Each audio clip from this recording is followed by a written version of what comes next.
continue d'acclamer pour le Seigneur Jésus-Christ.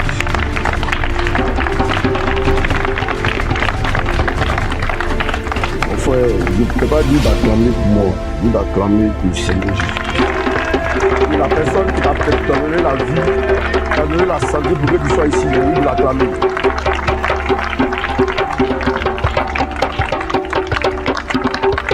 Amen. On ne doit pas être fâché d'être là. Amen. C'est-à-dire qu'on doit être en joie. On doit être en joie.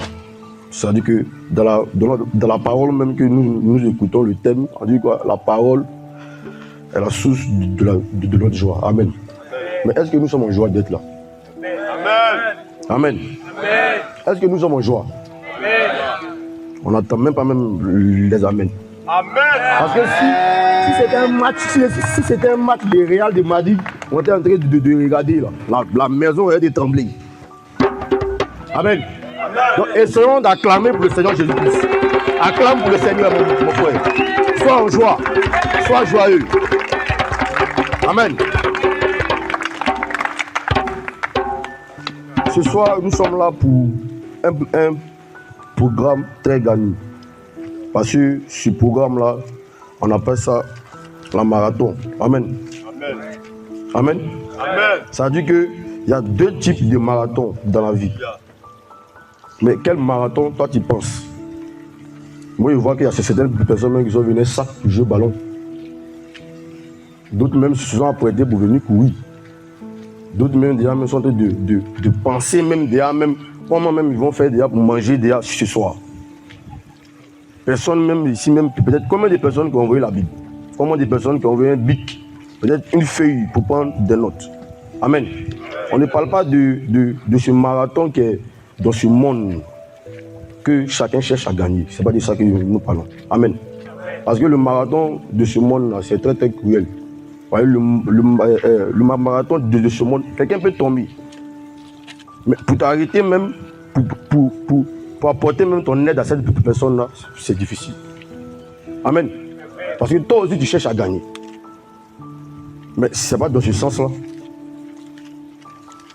Ce marathon que nous parlons, c'est un esprit ensemble. Amen. Avoir les mêmes pensées, les mêmes paroles, les mêmes manières de réfléchir. Que Dieu me donne la force de prêcher ce soir. Amen. Ce soir, je voulais parler un peu de trois choses. Qui est la parole, source et joie. Amen. C'est aussi ces trois thèmes-là que je vais essayer de développer.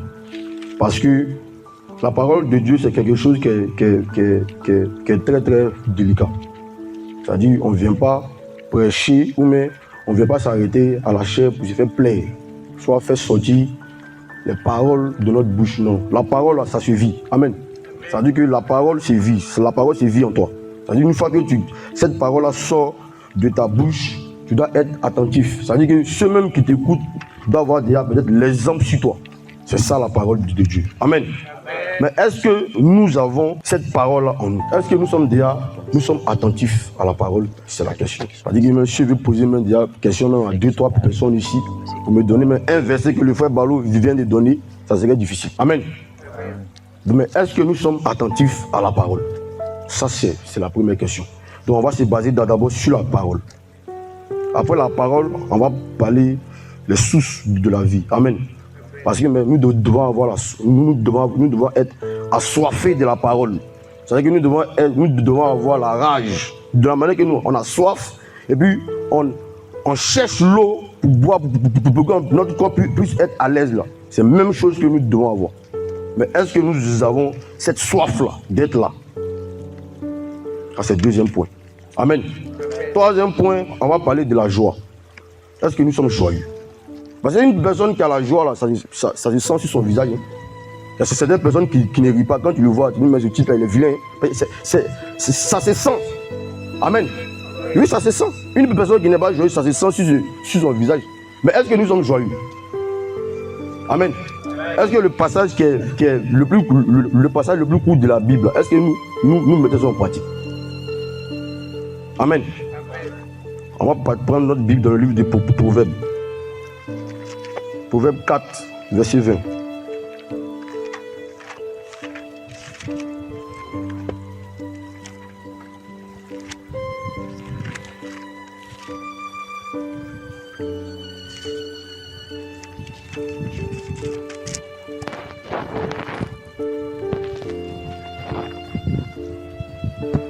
Amen.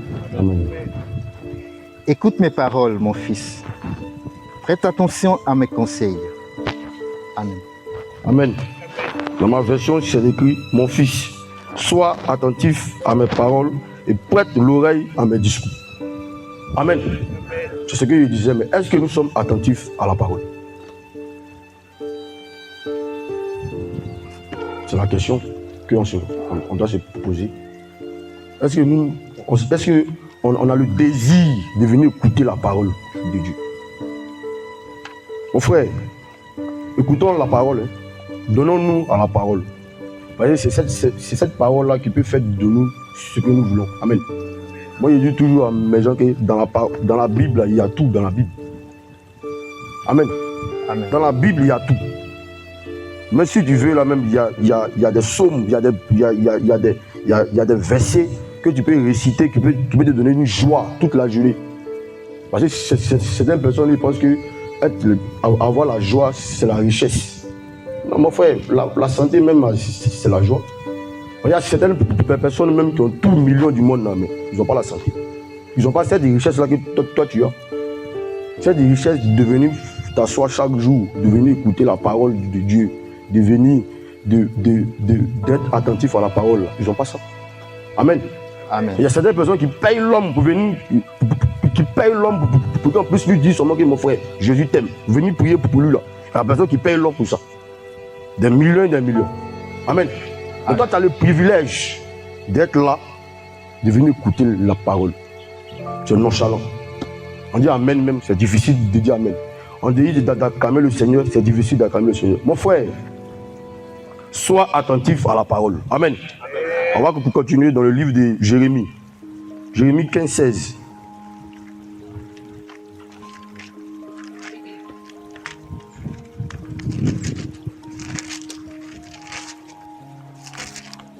Toujours sur la parole. Amen. Amen. J'ai recueilli tes paroles et je les ai dévorées. Ta parole en fait la joie, l'allégresse, mon cœur. Car ton nom est invoqué sur moi, l'Éternel, Dieu des armées. Amen. Est-ce que nous avons recueilli la parole? Est-ce que la parole, quand nous écoutons la parole, on prend ça, on prend ces fruits-là pour mettre ça en pratique? Amen.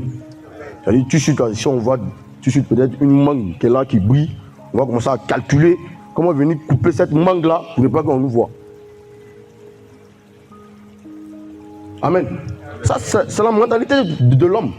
Mais est-ce que cette même parole-là, quand quelqu'un vient, parce que souvent, c'est difficile d'écouter une parole d'une personne peut-être que peut-être tu vis avec lui. C'est difficile. Parce que souvent même, tu n'as pas même envie même de prêcher. Parce que souvent tu prêches, tu te demandes, est-ce que les gens même essayent au moins d'écouter un peu la parole qui vient? Est-ce qu'ils essayent un peu de mettre en pratique? C'est comme un vide. C'est comme quand on va à l'église pour chanter, mais il y a certaines personnes qui sont arrêtées comme ça, dans le moment d'adoration, de louange. Mais dès que le culte finit net, non, tu ne peux pas.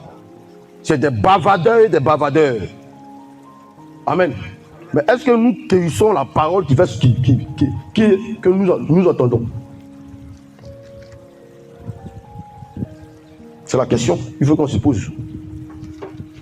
Amen. Amen. Amen. Cherchons à accueillir cette parole. Cherchons à méditer la parole. Cherchons à lire notre Bible. C'est important. Parce que quand il lit la Bible, moi je crois que dans une de mes prédications, j'ai dit ici que quand tu pries, tu parles à Dieu. Mais quand tu lis ta Bible, Dieu te parle. Amen. Amen. Je pense que dans une de mes prédications dimanche, j'ai déjà dit ça. Mais combien de personnes qui se lèvent le matin même qui prennent sa Bible pour lire? Et on focus l'argent. Comment faire pour sortir vite? Même les activités, même pour faire les activités, même c'est pour problème. On vient, on verse l'eau, on est sûr, on prend un balai, on s'en va. Non.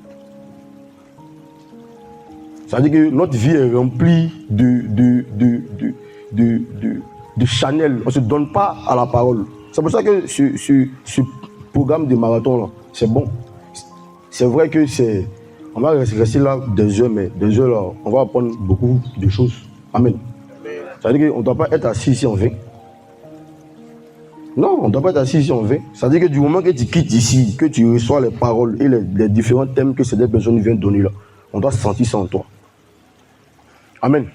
Oui, on doit sentir ça en toi. Toi aussi, tu viens aussi à méditer, à approcher un frère, lui donner des conseils. Mais aujourd'hui, là, on se conseille dans le mal. Ça veut dire que la parole que nous recevons, là, on s'en fout de cette parole. On dit, oh, tout le monde est la même chose. Mais mon frère, tout le monde n'est pas la même chose. Hein. Tout le monde n'est pas la même chose. Je suis désolé. Chacun a sa manière de prier son Dieu. Moi, je disais ça à Ruben. On est tous enfants de Dieu, mais chacun sait comment il prie Dieu. Amen. Amen. Chacun sait comment il fait ses genoux et puis il prie son Dieu. Chacun sait comment Dieu il les os. Donc, c'est-à-dire qu'on ne peut pas être pareil. Jamais. Donnons-nous sincèrement à Dieu. Arrêtons d'être hypocrites, comme ce que le frère Balo vient de dire. Il ne suffit pas de venir prier à l'église. Non. On doit sentir cette parole-là que tu écoutes là. Ça dit qu'en toi. On doit sentir cette parole que nous lisons là en nous. De différentes manières. Amen. Amen. Amen. On va continuer dans le livre de Jean. Jean 4, verset 14. Amen. Mais celui qui boira de l'eau que je lui donnerai n'aura jamais soif. Et l'eau que je lui donnerai deviendra en lui une source d'eau qui jaillira jusque dans la vie éternelle. Amen. Amen.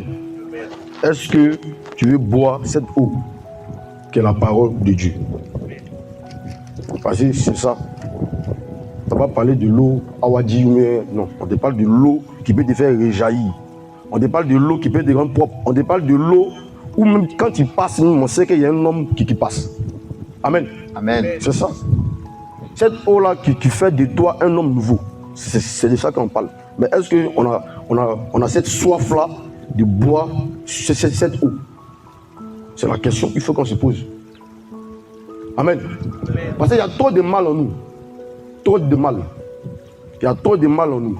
Ça veut dire qu'on doit combattre ça. Mais pour combattre ça, là, ce mal-là, ça va cette eau-là.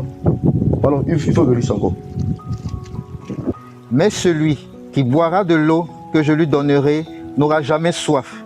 Et l'eau que je lui donnerai deviendra en lui une source d'eau qui jaillira jusque dans la vie éternelle. Amen. Mon frère, imagine que toi, tu n'as jamais soif. Parce que tu peux courir d'ici jusqu'à même en Espagne. Parce que dans ce marathon que nous sommes là, imagine que toi, tu as cette eau-là. Tu reçois cette eau-là et puis tu n'as jamais soif. Amen. Imagine où ça peut t'envoyer. Imagine ce que ça peut faire. Imagine un peu les miracles que tu peux accomplir. Imagine un peu les âmes que tu peux envoyer. Imagine un peu. Amen. Cherchons cette eau-là. Amen. Amen. Pour que nous puissions avoir la vie éternelle.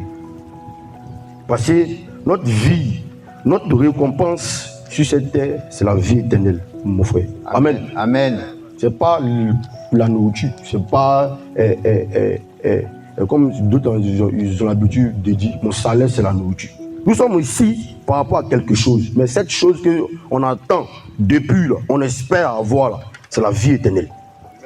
Amen. Amen. Mais est-ce que toi tu veux avoir aussi cette vie là? Est-ce que nous sommes patients? Amen. Alléluia. Est-ce qu'on a la patience pour arriver au bout? C'est la question. Amen. Comme il y aura d'autres orateurs, il va donner un dernier verset sur la joie dans le livre des Philippiens. Philippiens 2, le verset 2. Philippiens 2, le verset 2 qui dit « Rendez ma joie parfaite, ayant un même sentiment, un même amour, un même âme, une même âme, une même pensée. » Amen. C'est tout ce que Dieu nous demande. C'est d'avoir ces mêmes sentiments en nous. Ce même amour. Amen. de ne pas avoir ce marathon-là que nous pensons être. Parce que si on veut se baser sur ce marathon de ce monde, mon frère, on ne peut pas avoir le même amour. Parce qu'une personne qui est en compétition cherche à détruire. Amen. Quand nous regardons le football, tu vois même deux frères qui jouent dans un club différent, ils sont prêts à se casser le pied. Imagine tout de suite l'ensemble jouer un match. Toi, tu joues à quelque part. L'autre même, là, pour ne pas marquer, même, il est prêt même à te chuter dans ton ventre. Amen. Oui. C'est ce marathon-là que nous pensons d'être, non? Ce marathon que Dieu nous demande là, c'est ça. Avoir le même pensée, les mêmes pensées, les mêmes amours, les mêmes manières de vivre. Amen. Se soucier de l'autre. C'est tout ce que Dieu nous demande. Amen. Que Dieu vous bénisse.